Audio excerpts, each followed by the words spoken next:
Good morning, ladies and gentlemen. My name is Mike Rada.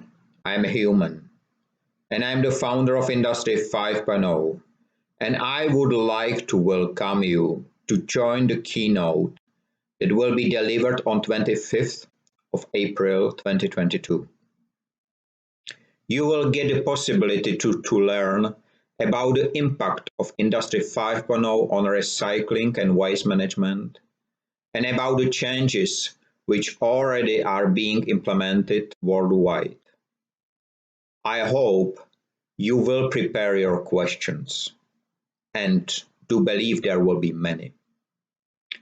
And because it's only 1 week left, let me welcome you again and wish you let your day be free of waste and wasting in all its forms.